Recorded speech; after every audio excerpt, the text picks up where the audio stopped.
Welcome to Reading, Writing, and Critical Thinking Strategies, a podcast series built to support our Quinsigamond Community College students. Thanks for watching. Today's topic: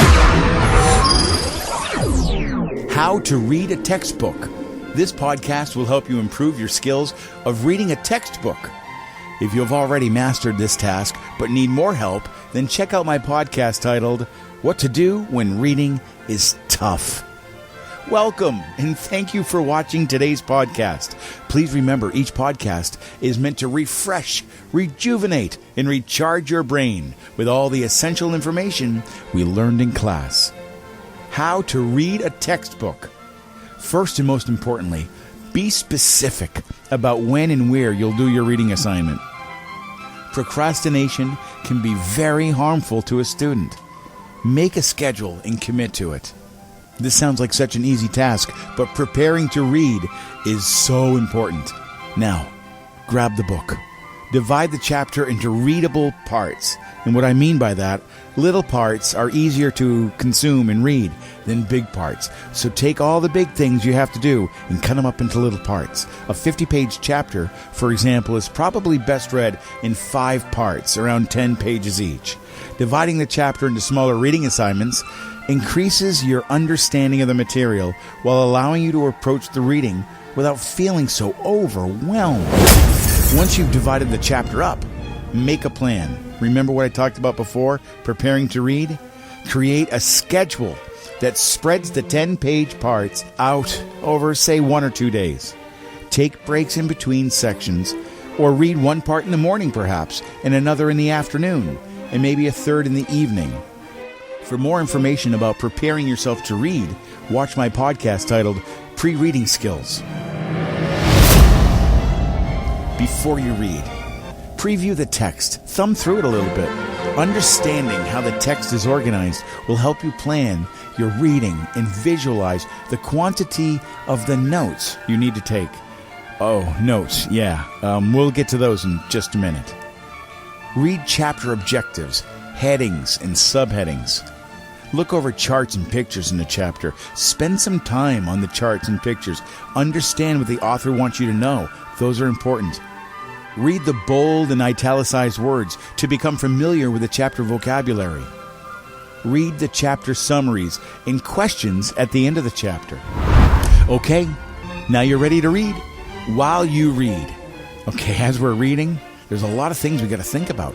Visualize the material. Make pictures, mental pictures in your mind of all the concepts that you're reading about.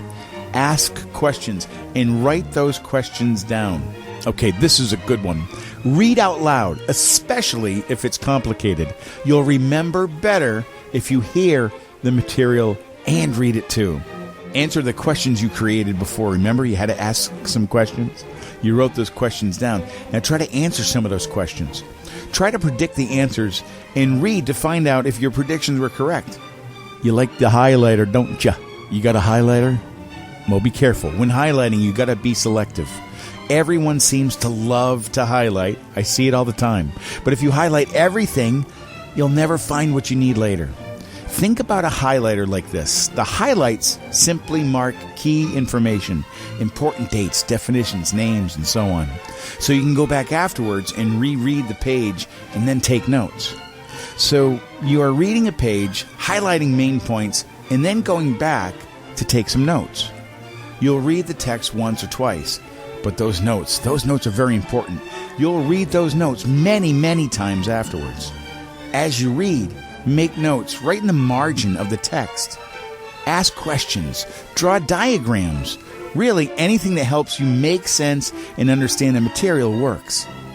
These notes you make in the text should be transferred to your notebook after you've completed the reading. After you read, recite. That's right. Talk to yourself. That's right. Talk to yourself. Even if that seems a little wacky. Or, of course, you can talk to somebody else. That's probably even better.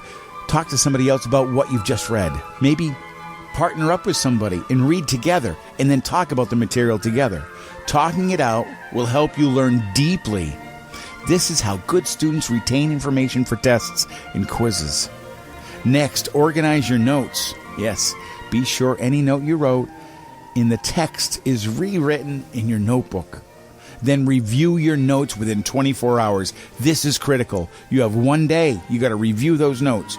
This will move information from your short-term memory to your long-term memory. You're going to remember better if you review your notes within a day.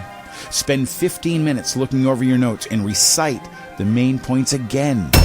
With proper planning, a dedicated schedule, and of course, a little hard work, you will get so much more out of each textbook and each class.